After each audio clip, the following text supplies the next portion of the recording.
Hello दोस्तों। तो पिछले कुछ वीडियोस में बहुत सारे लोगों ने ये बोला था कि सर आप यूपीएसआई पे एक वीडियो बनाइए, यूपीएसआई पे एक स्ट्रेटजिक वीडियो बनाइए कि कैसे आपने यूपीएसआई की तैयारी की थी और कैसे आपने यूपीएसआई में सिलेक्शन लिया था।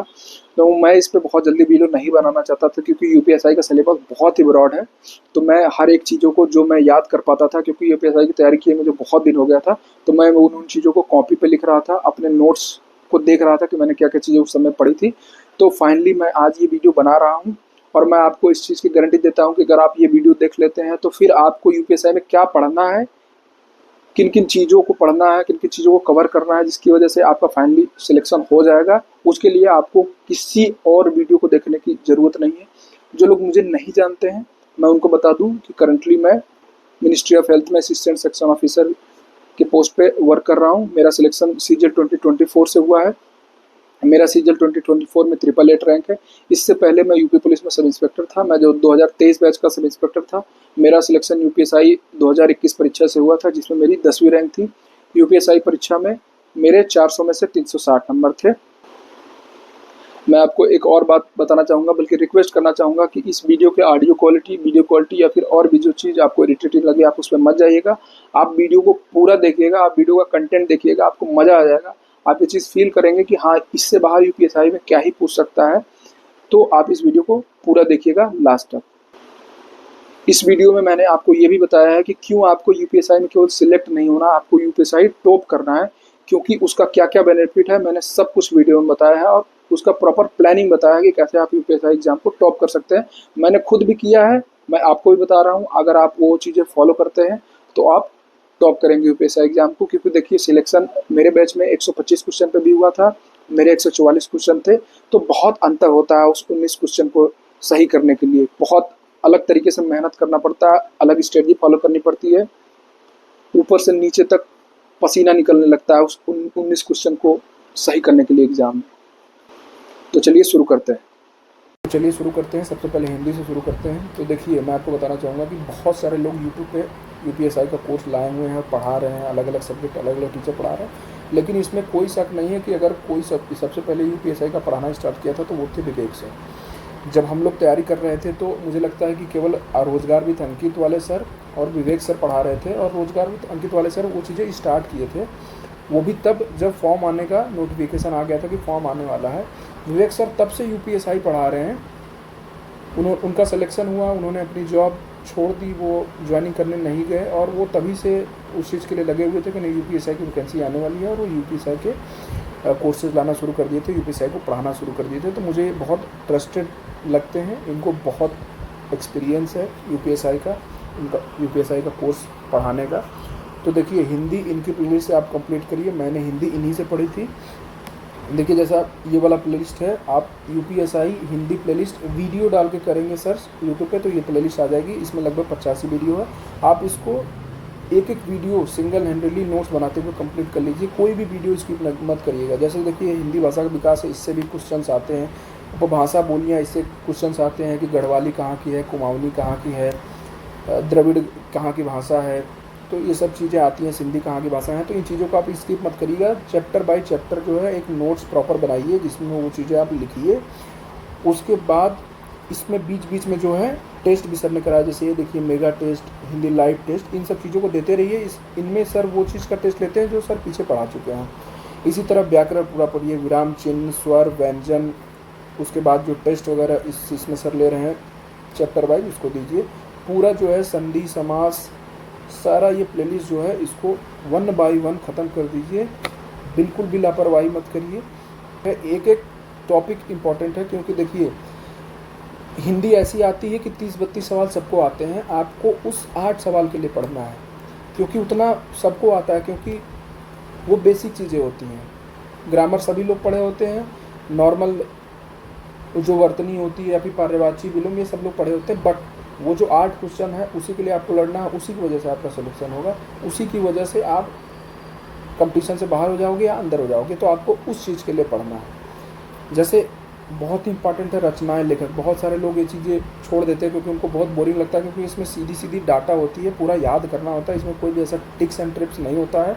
तो लोग इसको छोड़ देते हैं। बट यकीन मानिए, इन सब चीज़ों को आपको पढ़ना पड़ेगा अगर आपको सिलेक्शन लेना है, अगर आपको रैंक लाना है। जैसा कि मैंने बताया कि यूपीएसआई में सिर्फ सिलेक्ट होने से काम नहीं चलेगा, आपको रैंक लाना पड़ेगा, क्योंकि आप जो अपने मेन परीक्षा में जो रैंक लाते हैं उसी के हिसाब से आपका इंस्पेक्टर के टाइम पे इंस्पेक्टर में प्रमोशन होगा। तो अगर आप अच्छा रैंक है आपका, अगर आप टॉप रैंकर हैं तो आप अपने ही बैच वालों से जल्दी प्रमोट होकर इंस्पेक्टर बन जाएंगे, और आप सोचिए आप सर्विस में उनसे कितना आगे चले जाएंगे, कितना सैलरी में, रिटायरमेंट तक सैलरी में अंतर कितना आ जाएगा। तो आप टॉप बनने के लिए, टॉपर बनने के लिए पढ़िए। देखिए मैं आपको बता रहा हूँ 125 पे भी सिलेक्शन हो गया था लोगों का, लेकिन मेरे 144 क्वेश्चन थे, मेरे यूपीएसआई में 10वीं रैंक थी मेरे 400 में से 360 मार्क थे। उसका फ़ायदा मुझे मिलता अगर मैं यूपी पुलिस में रहता तो मेरा प्रमोशन मेरे बैच में सबसे पहले होता, मैं सबसे पहले इंस्पेक्टर बनता, अपने ही बैच वालों से, अपने साथ वालों से, जो मेरे टोली के मेरे दोस्त थे उनसे पहले इंस्पेक्टर बनता, और हो सकता है कि मैं किसी थाने का इंचार्ज होता और मेरे अंडर काम कर रहे होते, मेरे अंडर चौकी इंचार्ज होते। तो देखिए इसका बहुत फ़र्क पड़ता है कि आप टॉपर हैं अपने एग्ज़ाम में या नहीं है, खासकर यूपीएसआई जैसे एग्ज़ाम में। तो आप इसको जो है एक एक चैप्टर वाइज जो सर ने पढ़ाया है उसको आप एज इट इज़ पढ़िए, अपने कॉपी में प्रॉपर नोट्स बनाइए। उसके बाद कुछ चीज़ें मैं आपको बता रहा हूँ, जैसे ये रस वगैरह है, ये सब चीज़ें भी आप पढ़िए। मैं एक एक चीज़ नहीं पढ़ रहा हूँ क्योंकि वीडियो बहुत लंबा फिर हो जाएगा। मैंने आपको प्लेलिस्ट बता दी, मैंने आपको ये बता दिया कि आपको एक एक चैप्टर जो है ख़त्म करना है, आपको जैसे भी करना है, लेकिन एक प्रॉपर नोट्स बनाते हुए आपको एक एक चैप्टर ख़त्म करना है। जब आपका चैप्टर वाइज जो है प्लेलिस्ट के सारे वीडियो आप ख़त्म कर लें, उसके बाद प्रैक्टिस के लिए आप आदित्य पब्लिकेशन की वाली बुक ले लें। ये जो बुक है इसमें कोई भी इधर उधर का क्वेश्चंस नहीं दिया हुआ, इधर उधर का कोई भी प्रश्न इसमें नहीं दिया है। इसमें वही सारे प्रश्न दिए हैं जो आज तक जितने भी सारे एग्जाम हुए जिनमें हिंदी के क्वेश्चन आते हैं, उन सब चीज़ों को कंपाइल करके एक जगह ये दिया हुआ है। लेकिन मैं आपको बताना चाहूँगा, जब भी आप ये बुक लें तो सबसे पहले इसको बाइंडिंग करा लें, क्योंकि इसकी बाइंडिंग बहुत ख़राब होती है। देखिए जैसा है कि यहाँ लिखा हुआ कि यूपीएसआई परीक्षा है तो सारे क्वेश्चन जो है हिंदी के चैप्टर वाइज जो भी प्रीवियस ईयर एग्जाम्स में आए हुए हैं सारे इसमें आपको एक जगह मिल जाएंगे। और जैसा कि आप जानते हैं प्रीवियस ईयर क्वेश्चन के रिपीट होने के चांसेस ज़्यादा होते हैं। एक चीज़ और जो मैं बीच में ही मेरी बात रहेगी वो कि आप इसको जो है बढ़िया से बाइंडिंग करवा लीजिए, क्योंकि 10-15 दिन पढ़ने के बाद इसका एक एक पेज अलग होने लगेगा, फिर वो बुक इधर उधर चली जाएगी, बीच से पन्ना गायब होने लगेगा। इसलिए मैं आपको पहले बता रहा हूँ कि आप इसको बाइंडिंग करा के अच्छे से इसको डेली बेसिस पे चैप्टर वाइज जो है रिवाइज करिएगा। इसमें कुछ थोड़ी बहुत गलतियाँ भी दी हुई हैं, लेकिन वो आपको पता चल जाएंगी जैसे ही आपका एक बेस बन जाएगा। आप वो चीज़ें पढ़ लेंगे तो आपको वो चीज़ समझ में आएगी। बीच बीच में एक दो जगह एरर है, हो सकता है कि वो अब ना हो क्योंकि ये 2025 का संस्करण है, बट मेरे टाइम पे कुछ एरर थी, लेकिन वो मुझे पता चल जाती थी क्योंकि मेरा हिंदी का एक बेस बन गया था पढ़ते पढ़ते। अगली चीज़ जो आपको नोट्स करनी है, मतलब अपने जो नोट है उसमें लिखनी है, वो है ज्ञानपीठ पुरस्कार, क्योंकि ये बहुत इंपॉर्टेंट है। डायरेक्ट ये पूछ लेता है कि इस ईयर में किसको ज्ञानपीठ पुरस्कार मिला था या फिर किस सब्जेक्ट के लिए मिला था। तो इसमें जो है जैसा कि आप सब लोग जानते हैं कि ज्ञानपीठ पुरस्कार की शुरुआत जो पहला ज्ञानपीठ पुरस्कार दिया गया था वो 1965 में दिया गया था। यह लगभग 1961 में शुरू हुआ था, लेकिन 1965 से पुरस्कार दिया जाना शुरू किया गया था। सबसे पहला जी शंकर कुरु को दिया गया था मलयालम के लिए। कई बार ये चीज़ें पूछती हैं कि सबसे पहला किसे दिया गया था, या फिर सबसे पहला बंगाली किसको दिया गया था, बंगाली भाषा में सबसे पहले हिंदी भाषा में किसको दिया गया था। जैसा कि आप देख रहे हैं कि 1959 में सुमित्रा नंदन पंत को हिंदी के लिए पहली बार दिया गया था। तो इसमें आप इसको PDF को या तो डाउनलोड कर लीजिए और प्रिंट आउट करा के आप पढ़ लीजिए, पढ़िए और उसको बार बार रिवाइज करिए, या फिर आप इसको अपने कॉपी में नोट कर लीजिए। बहुत ज़्यादा नहीं है, मुझे लग रहा है 50-60 होंगे। इसमें मोस्ट इंपॉर्टेंट वो हैं जो हिंदी के लिए दिए गए थे। आप वो याद कर लेना कि किसको दिए गए थे और किस वर्ष दिए गए थे, क्योंकि ये डायरेक्ट पूछता है कि 1959 में हिंदी के लिए किसको दिया गया था, या फिर सुमित्रा नंदन पंत को किस वर्ष हिंदी के लिए जो है ज्ञानपीठ पुरस्कार दिया गया था। तो इसको आप ज़रूर से अपने कॉपी में नोट कर लें। मैं आपको वो चीज़ें बता रहा हूँ जो लोग नहीं पढ़ते हैं और जिसकी वजह से आपका रैंक आएगा, क्योंकि बेसिक चीज़ें जो मोटी मोटी सिलेबस वाली चीज़ें वो तो आपको पता ही है क्या है। मैं आपको वो चीज़ें बता रहा हूँ जो मैंने पढ़ा था और जो सिलेबस में था और जो बहुत बच्चे छोड़ के चलते थे, जिसकी वजह से आपका इंग्लिश में 34-35 ही रह जाएगा, आप 39-40 तक नहीं पहुँच पाएंगे। इसलिए मैं वो चीज़ें आपको बता रहा हूँ। इन चीज़ों को आप ज़रूर अपने कॉपी में नोट करिए और इनको डेली बेसिस पे, या फिर जब भी आपको लगे कि नहीं 3-4 दिन हो गया, 1 हफ्ता हो गया, आप भूल रहे हैं, तो आप इनको रिवीजन कर लीजिए। इसी तरीके से जो अगली चीज़ आपको अपने नोट्स में लिखनी है वो है साहित्य अकादमी अवार्ड विनर्स पर हिंदी।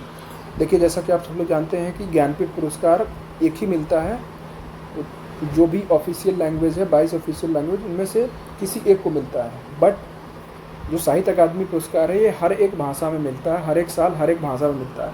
इसलिए हर एक भाषा का तो आप नहीं याद कर सकते, ना ही पूछता है, ज़्यादातर हिंदी का पूछता है, इसलिए आप हिंदी वालों का डाउनलोड करके अपने कॉपी में नोट लिख लीजिए या फिर इसका PDF निकाल के पढ़ लीजिए कि हिंदी के लिए किस वर्ष किसको किस काम के लिए, उनके किस कृति के लिए उनको साहित्य अकादमी पुरस्कार मिला है।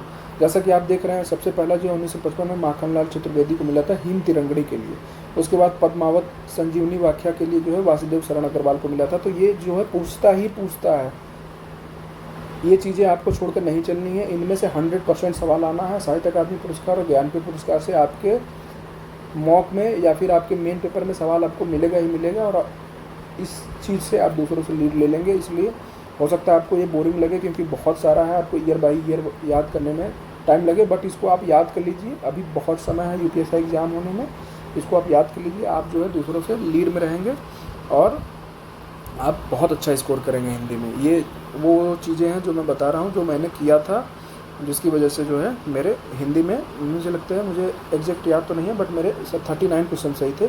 एक जो है स्त्रीलिंग पुल्लिंग वाला सवाल था जो कि 2-3 ऑप्शन सही थे, बाद में बच्चों ने क्लेम भी किया था तो उसको बोनस मार्क कर दिया गया था। एक वही जो था जो मैंने स्किप कर दिया था क्योंकि मुझे लगता था कि हो सकता है ये मेरा गलत हो जाए। और ये ऐसे ही नहीं पूछ सकता, मतलब ज़रूरी नहीं कि आपसे पूछे कि साहित्य अकादमी पुरस्कार का नाम लेके के ही आपसे पूछे। हो सकता है कि कृति का नाम लेके लेखक का नाम पूछ ले। जैसे हो सकता है पूछ ले आपसे कि मिट्टी की बारात किसकी कृति है, तो आपको पता होना चाहिए कि मंगल सिंह सुमन की कृति है। अगर आप ये साहित्य अकादमी पुरस्कार वाली लिस्ट पढ़े रहेंगे तो आपको पता रहेगा। इसलिए ज़रूरी नहीं है कि ये सवाल सीधा सीधा साहित्य अकादमी पुरस्कार लिख के ही आए। हो सकता है कि कृति देके लेखक का नाम पूछे, लेखक देके कृति का नाम पूछे। तो आप इस चीज़ को मस्ट अपने कॉपी में नोट करके याद। तो चलिए अब मैथ्स के लिए बात कर लेते हैं। मैथ्स के लिए मैं आपको मोहित सर की प्लेलिस्ट सजेस्ट करूँगा। इनके चैनल का नाम है मोहित सर गुरुकुल। आप Mohit sir maths playlist for UPSI search करेंगे यूट्यूब पे, इनकी पूरी प्लेलिस्ट आ जाएगी। इन्होंने अभी अपना नया चैनल बनाया है, उस पर इन्होंने पढ़ाना शुरू किया। ये पहले मोहित सर एग्जामपुर पर पढ़ाते थे। मैं इनको बहुत पहले से जानता हूँ। इनका अप्रोच बहुत अच्छा है। ये भी UPSI में सिलेक्टेड थे, किसी वजह से ये ज्वाइन नहीं किए थे, फाइनली ज्वाइन नहीं किए, मुझे नहीं पता किस वजह से, बट बहुत अच्छा अप्रोच है सर का। बहुत डीप में पढ़ाते हैं सर, ट्रिक्स भी बताते हैं कि कैसे आप किसी चैप्टर के सवाल को जल्दी कर सकते हैं। तो मैं आपको सजेस्ट करूँगा कि आप मोहित सर से UPSI की मैथ्स की पूरी क्लास पूरे चैप्टर वाइज कंप्लीट करें। ये जो प्लेलिस्ट है इसमें आपको एडवांस मैथ और अर्थमेटिक दोनों मिल जाएंगे, आपके दोनों यहाँ से ख़त्म हो जाएंगे। मैं चैप्टर बाय चैप्टर नाम नहीं ले रहा हूँ क्योंकि वीडियो बहुत लंबी चल जाएगी। आप वीडियो के साथ बने रहिएगा। मैं लास्ट में आपको ये भी बताऊँगा कि आपको मॉक कहाँ से देना है, आपको कितने मॉक देने हैं, UPSI का फॉर्म कब तक आ सकता है, और फॉर्म आने के बाद कब कितने समय बाद एग्ज़ाम होगा, और सारी प्रक्रिया में आगे बहुत चीज़ें डिस्कस करूँगा। आप वीडियो में बने रहिएगा। मैं सब्जेक्ट टू बाई सब्जेक्ट इस चीज़ को पूरे तरीके से डिस्कस करूँगा। तो जैसा कि आप देख रहे हैं कि हर एक चीज़ सर ने पढ़ाया है। इसमें सर ने ये भी बताया है कि आप कैलकुलेशन स्पीड कैसे तेज कर सकते हैं। मैंने अलग से भी वीडियो बना के अपने चैनल पर बताया है कि मैथ्स पढ़ने के साथ साथ, मैथ आने के साथ साथ आपको वो चीज़ें भी करनी चाहिए जिससे आपके मैथ्स में कैलकुलेशन स्पीड तेज़ हो। मैंने बहुत सारी चीज़ें बताई, जैसे आपको टेबल याद होना चाहिए, आपको स्क्वायर याद होना चाहिए, आपको क्यूब याद होना चाहिए, नए नए जो फ्रैक्शन जो डेसिमल में कन्वर्ट होकर क्वेश्चंस में आते हैं, अगर वो आपको याद ना हो तो आप क्वेश्चन स्किप करके चले जाओगे। तो ये सब चीज़ें आपको याद होना चाहिए। अगर आपको दूसरे से अलग होना है, अगर आपको सिलेक्शन लेना है, तो आपको दूसरों से अलग मेहनत करनी पड़ेगी, थोड़ी ज़्यादा मेहनत करनी पड़ेगी, स्मार्ट रहना पड़ेगा। क्योंकि देखिए गधों की तरह मेहनत करने वाला ज़माना गया। आपको स्मार्ट रहना पड़ेगा, आपको टू द एग्ज़ाम रहना पड़ेगा कि एग्ज़ाम क्या मांगता है, एग्ज़ाम की नीड क्या है, वो सब चीज़ें आपको सीखनी पड़ेगी, आपको अपडेट करना पड़ेगा अपने आप को। तो इस प्लेलिस्ट से आप अपना मैथ कंप्लीट करिए। उसके बाद हम लोग जो है अगले सब्जेक्ट पर चलते हैं जो कि है GK GS मूल विधि। GK GS में जो हम लोग पहली बात करेंगे वो पॉलिटी के बारे में करेंगे। मैं आप लोगों को बता दूं कि SSC की तरह ऊपर से नहीं आता UPSI में पॉलिटी, केवल आर्टिकल नहीं पूछता है। आपको पॉलिटी बहुत ही डीप में पढ़ना पड़ेगा, तभी आप UPSI के क्वेश्चंस कर पाएंगे, क्योंकि ये अंदर से पॉलिटी पूछता है। मैंने करुणा मैम से पॉलिटी पढ़ी थी जब मैंने UPSI की तैयारी की थी। करुणा मैम बहुत अच्छा पढ़ाती हैं। आप इनके इस चीज़ पे मत जाइएगा कि ये जो वीडियोज़ हैं ये काफ़ी पुरानी है। आप जो है अगर आप जब कंटेंट पढ़ेंगे आपको बहुत मज़ा आएगा, आपको पता चलेगा कि पॉलिटी इतनी डीप भी है और इस तरीके से क्वेश्चन भी बनाए जा सकते हैं। इसमें मैम ने हर चैप्टर वाइज पढ़ाया है, उसके बाद चैप्टर वाइज क्वेश्चन की प्रैक्टिस भी कराई है। जैसे आप देख रहे हैं कि प्रियम्बल मैम ने पढ़ाया है, उसके बाद प्रियम्बल का मैम ने टेस्ट भी लिया। इस प्लेलिस्ट को आप चैप्टर बाय चैप्टर पढ़ लीजिए और नोट्स बना लीजिए। जो भी चीज़ें आपको नहीं लगती हैं, जो भी आर्टिकल से हट के चीज़ें हैं, क्योंकि आर्टिकल के PDF तो आपको मिल जाएंगे। हो सकता है आपके पास कोई बुक भी हो जिसमें आर्टिकल वाइज तो कॉन्स्टिट्यूशन दिया हो, बट जो आर्टिकल को छोड़ के जो अंदर की चीज़ें हैं जो आपको लगता है कि इम्पोर्टेंट है और मैं भूल जाऊँगा, उस चीज़ को आप नोट कर लीजिए। इसमें मैम ने हर वीडियोज़ में हर आर्टिकल से रिलेटेड जो भी इम्पोर्टेंट कोर्ट केस है, जैसा कि आपको पता है कि UPSI में कोर्ट केसेस भी पूछता है कि इस चीज़ से कौन सा कोर्ट केस रिलेटेड है। जैसे निजता का अधिकार से कौन सा कोर्ट केस रिलेटेड है, तो आपको पता होगा कि पुट्टुस्वामी केस जो है निजता के अधिकार से रिलेटेड है। तो इस तरीके से बहुत सारा कोर्ट केस है, जैसे Minerva mills case, Golaknath case, AK गोपालन केस, मेनका गांधी केस। तो ये सब चीज़ें UPSI में पूछता है। तो ये सब चीज़ों कोई आपको एक जगह ये चीज़ें नहीं मिलेंगी। आप जैसे जैसे पढ़ते जाएंगे आप इस चीज़ का एक अलग नोट्स बना लीजिए, 5-6 पेज या फिर 10 पेज छोड़ दीजिए अपने GK के नोट्स में, और जहाँ भी आपको जो भी इम्पोर्टेंट कोर्ट केस मिलता है आप उस चीज़ को जाके वहाँ पे नोट कर लीजिए। 2-3-4 महीने बाद आप देखेंगे, जैसे ही आपका प्लेलिस्ट खत्म होगा, आप देखेंगे कि आपके पास 100-150 कोर्ट केस, जो इम्पोर्टेंट कोर्ट केस है, आपकी कॉपी में मतलब तैयार हो जाएगा और आप उसको रिविज़न करते रहिए। आपका वो वाला जो पोर्सन है कोर्ट केस वाला वो भी तैयार हो जाएगा। जो भी लोग कमीशन एग्ज़ाम की तैयारी कर चुके हैं पहले, जैसे कि UPPCS या फिर UPSC, उनका जो क्वालिटी पे होगा वो अच्छा पकड़ होगा। लेकिन मैं आप लोगों को बता दूं कि अगर आप लक्ष्मीकांत पहली बार लेके पढ़ेंगे या फिर अगर आपका क्वालिटी अच्छा नहीं है और आप लक्ष्मीकांत लेके पढ़ेंगे तो आपको उसकी लैंग्वेज थोड़ी टफ है, आपको वो चीज़ें अपने से नहीं समझ में आएगी। तो मैं आपको सजेस्ट करूँगा कि आप इसी प्लेलिस्ट से अपना क्वालिटी ख़त्म करिए। ये मैम आपको हर चीज़ें बहुत ही आसान भाषा में आपको समझा देंगे। आप अपने नोट्स में उस चीज़ को नोट कर लीजिएगा और अपना रिवीजन बाद में करते जाइएगा। मैं आगे आपको वो चीज़ें भी बताऊंगा कि आपको कैसे रिवीजन करना है, किस सब्जेक्ट को कितना टाइम देना है, हफ्ते में किस सब्जेक्ट को डेली पढ़ना है, किस सब्जेक्ट को 1 हफ्ते बाद या फिर 2 हफ्ते बाद पढ़ना है। तो उस चीज़ों के लिए आप पूरा वीडियो लास्ट तक देखिएगा। हो सकता है वीडियो लंबी बन जाए, लेकिन एक बात यकीन मानिए कि मैं जो चीज़ बता रहा हूँ आपको वो चीज़ कोई नहीं बताएगा, क्योंकि मैं इस चीज़ का फ्लैक्स नहीं कर रहा हूँ। लेकिन UPSI में 144 प्लस लाना अपने आप में, 144 प्लस सही करना अपने आप में एक बड़ी बात है।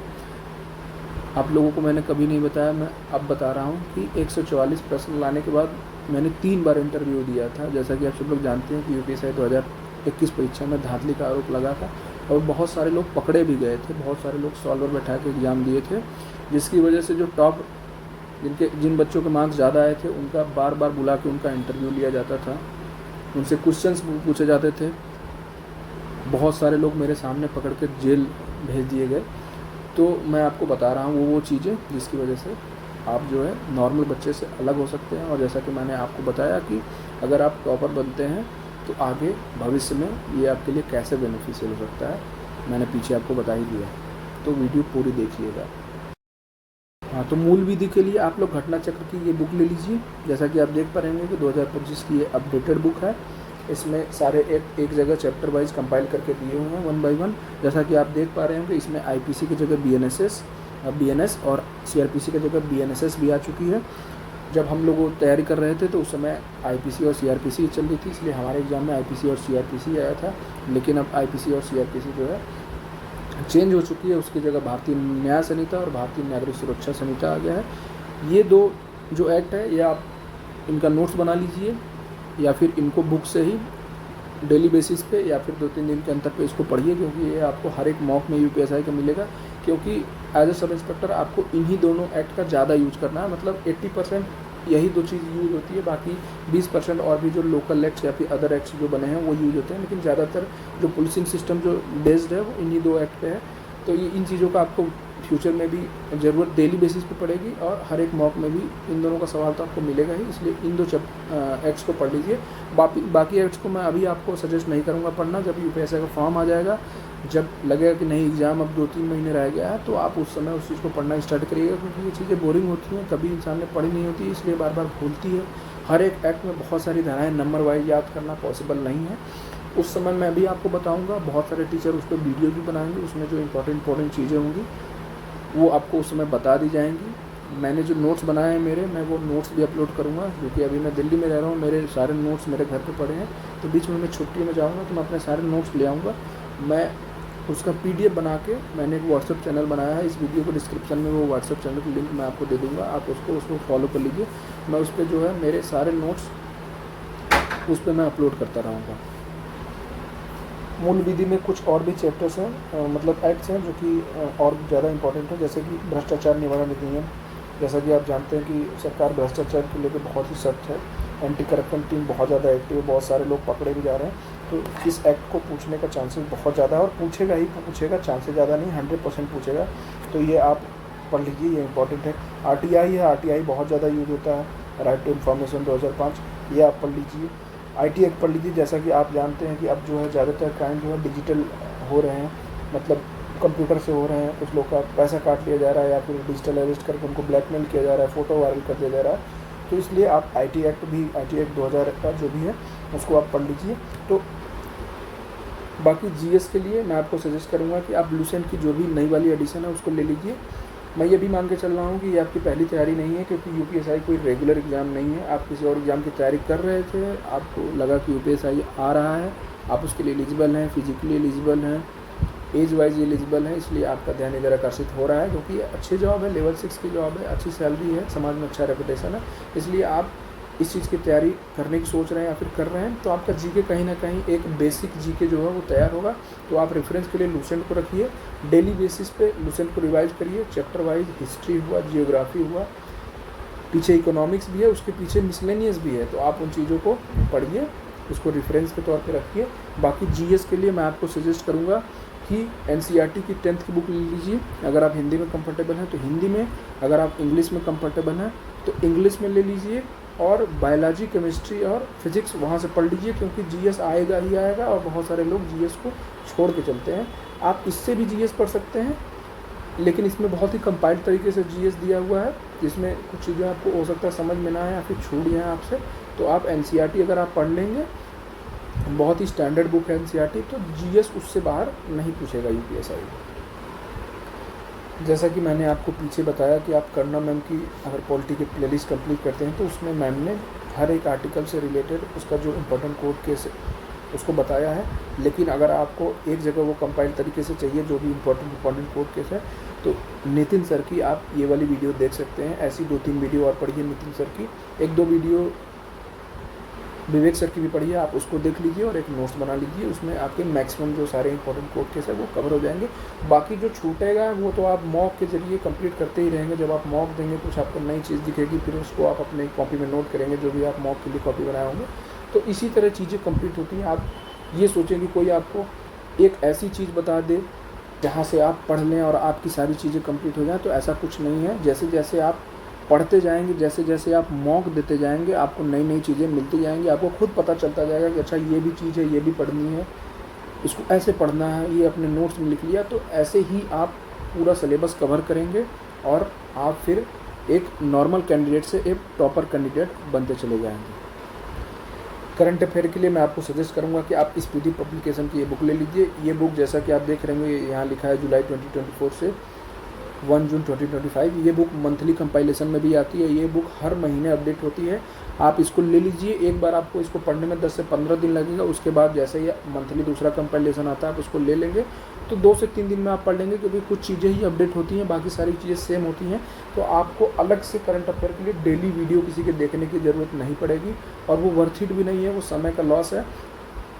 करंट अफेयर के लिए आप इस बुक को फॉलो करिए, या तो फिर आप किसी भी बुक को फॉलो करिए, लेकिन जो मंथली अपडेट होती है मैगजीन उसको ले लीजिए और हर मंथ जब तक यूपीएससी का एग्ज़ाम आ नहीं जाता है आप उसको हर मंथ लेके पढ़ते रहिए। आपका करंट अफेयर का टेंशन ख़त्म हो जाएगा। मैंने इसको पढ़ा है, मुझे अच्छी लगती है। हर चीज़ें ऑर्गेनाइज तरीके से अलग अलग दी हुई हैं, मैसअप नहीं दी हुई है। जैसे मैंने घटना चक्र की भी पढ़ के देखी थी, उसमें बहुत सारी चीज़ें एक जगह मिक्स करके दी हुई, तो मेरा उसमें कंसंट्रेशन नहीं बन पाता था। तो मैं आपको सजेस्ट करूँगा कि आप इसको ले लीजिए। अलग अलग चीज़ें अलग अलग डिवाइड करके दी हुई हैं, इससे आपका करंट अफेयर भी तैयार होता रहेगा। साथ साथ आपको अलग से सोचने की जरूरत नहीं है। आप केवल इसको आधा घंटा 45 मिनट डेली दीजिए। एक टॉपिक या 2 टॉपिक डेली पढ़ लीजिए इसका। तो इस तरीके से आपका जीके, जीएस, पॉलिटी, मूल विधि, कोर्ट केस और करंट अफेयर का टेंशन खत्म हो गया।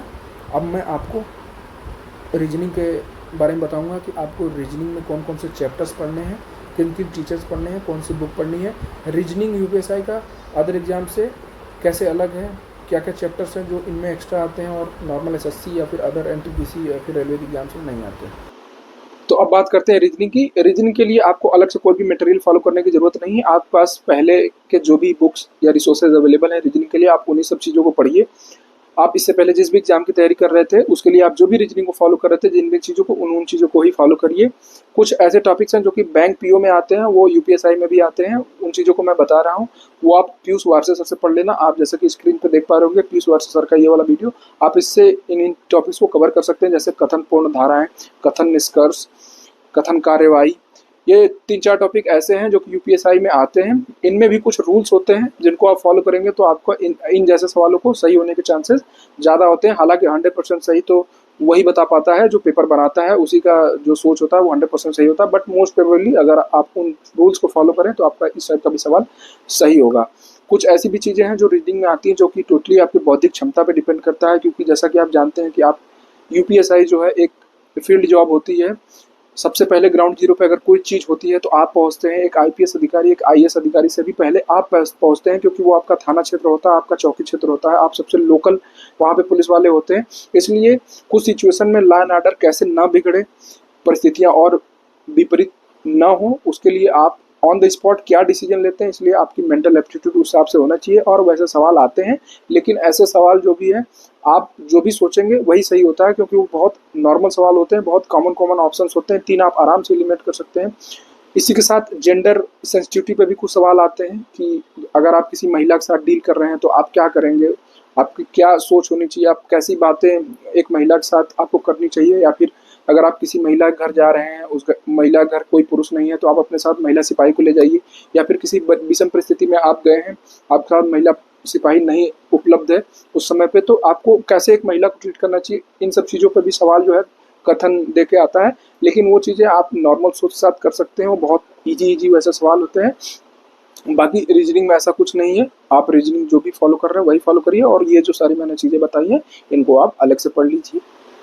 तो जैसा कि आपने देखा कि मैंने चारों सब्जेक्ट को बहुत ही प्रॉपर तरीके से कवर किया कि कौन सा सब्जेक्ट में आपको कौन सी बुक पढ़नी है, आपको कौन सी प्लेलिस्ट पढ़नी है, आपको कितनी गहराई में सब्जेक्ट पढ़ना है, किस तरीके से पढ़ना है, वो चीज़ें मैंने कवर कर ली। अब मैं एक ऐसी चीज़ आपको बताऊंगा जो कि बहुत इंपॉर्टेंट है, आप सब वो चीज़ जानते भी हैं, वो है मॉक टेस्ट। मॉक टेस्ट किसी भी एग्जाम के लिए बहुत इंपॉर्टेंट है। विदाउट मॉक टेस्ट दिए आप जो है किसी एग्जाम में सिलेक्ट नहीं हो सकते, क्योंकि आपकी जो कमियां हैं, आपका जो एग्जाम प्रेशर हैंडल करने का तरीका है, वो आपको मॉक टेस्ट देने से ही आएगा। स्क्रीन पे आप देख पा रहे होंगे ये ऑफलाइन मॉक टेस्ट के कुछ बुक्स हैं। अगर आपको ऑनलाइन मॉक टेस्ट देना है तो आप टेक्स्ट बुक पे दे सकते हैं। सबसे पहले आप टेक्स्ट बुक पे जो भी प्रीवियस ईयर यूपीएसआई के एग्जाम्स हुए हैं आप उनको दीजिए। एग्जाम ऑफलाइन होगा या ऑनलाइन अभी ना आप बता सकते हैं ना मैं बता सकता हूं, क्योंकि ये लास्ट टाइम पे भी चेंज हो जाता है नकल को रोकने के लिए। इसलिए मैं आपको सजेस्ट करूंगा कि आप ऑफलाइन और ऑनलाइन दोनों को मिक्स करके दीजिए। अगर आपका सिलेबस कंप्लीट है, अगर आपको लगता है कि नहीं आप एक बार पढ़ चुके हैं, तो आप हफ्ते में 2 मॉक दीजिए। उन चीज़ों को कंप्लीट करते रहिए जो चीज़ें मैंने एक्स्ट्रा बताई है, जो चीज़ें आपने नहीं पढ़ी। अगर आपको लगता है कि नहीं आप अभी आप स्टार्ट कर रहे हैं, तो पहले आप अपना सिलेबस कंप्लीट करिए 1.5 से 2 महीने में, उसके बाद आप मॉक देना शुरू करिएगा। बेटर है कि आप हफ्ते में 1 मॉक देते रहें, क्योंकि उससे आपको आइडिया लगता रहेगा कि आप जो पढ़ रहे हैं वो मॉक में फंस रहा है या भी नहीं। क्योंकि अगर कोई चीज़ आप पढ़ रहे हैं और वो मॉक में फंस रहा है तो आपको उस चीज़ को पढ़ने के लिए मोटिवेशन आपका बढ़ जाएगा, आपकी इंटेंसिटी बढ़ जाएगी, आपको इंटरेस्ट आने लगेगा उस चीज़ को पढ़ने में, क्योंकि आपके दिमाग में रहेगा कि हाँ जो मैं पढ़ रहा हूँ वो एग्जाम में फंस रहा है। तो बस यही कुछ तरीके हैं जो आपको करना है और आप फाइनली यूपीएसआई में सिलेक्ट हो जाएंगे। तो यही सब चीज़ें हैं, आप इन चीज़ों को फॉलो करिए। बाकी अगर आप किसी और टॉपिक पे वीडियो चाहते हैं तो आप कमेंट में लिख दीजिए। अगर आप सब्जेक्ट वाइज अलग से वीडियो चाहते हैं तो आप कमेंट में लिख दीजिए, मैं वो बना दूंगा। बाकी अगर आपके मन में कोई क्वेश्चन हो तो आप कमेंट सेक्शन में लिख दीजिए, मैं उसका आंसर भी कर दूंगा। मैं 1 बाय 1 सबको आंसर करता भी हूँ जितना पॉसिबल हो पाता है। उसके बाद मैंने वीडियो के लिंक में अपने व्हाट्सएप चैनल का लिंक डाला हुआ है, आप जाके वहाँ से मेरे व्हाट्सएप चैनल को फॉलो कर लीजिए। वहाँ आप मुझसे 1 बाय 1 टॉक कर सकते हैं, 1 बाय 1 आप क्वेश्चन पूछ सकते हैं, जो भी आपका डाउट है वो पूछ सकते हैं। मैं वहाँ अवेलेबल रहूँगा और आपको मैं बेटर रिस्पॉन्स कर पाऊँगा। बाकी वीडियो बनाने में बहुत मेहनत लगती है भाई, पूरा रिसर्च करना पड़ता है, ड्यूटी के साथ समय निकालना पड़ता है, एडिटिंग करनी पड़ती है जो कि मुझे बहुत अच्छी आती भी नहीं है, बट फिर भी मैं बनाता हूँ, क्योंकि मेरा उद्देश्य है कि अगर मेरे लाइफ से कुछ भी लोग मोटिवेट होते हैं, 2-4 लोग भी सीख पाते हैं तो मेरे लिए बड़ी बात है। क्योंकि यूट्यूब पे बहुत सारी चीज़ें हैं जो डिस्ट्रैक्ट करने के लिए है, बट असली कंटेंट बहुत कम लोग दे पाते हैं। जिसको उन चीज़ों का अनुभव होता है वही वो चीज़ ज़्यादा बेटर बता पाते हैं। तो अगर आपको वीडियो अच्छी लगी हो तो आप वीडियो को लाइक करिए, चैनल को सब्सक्राइब कर लीजिए, और ऐसे ही मैं आपके लिए वीडियो बनाता रहूँगा और लास्ट तक टिल योर सिलेक्शन मैं आपको गाइड करता रहूँगा। Thank you.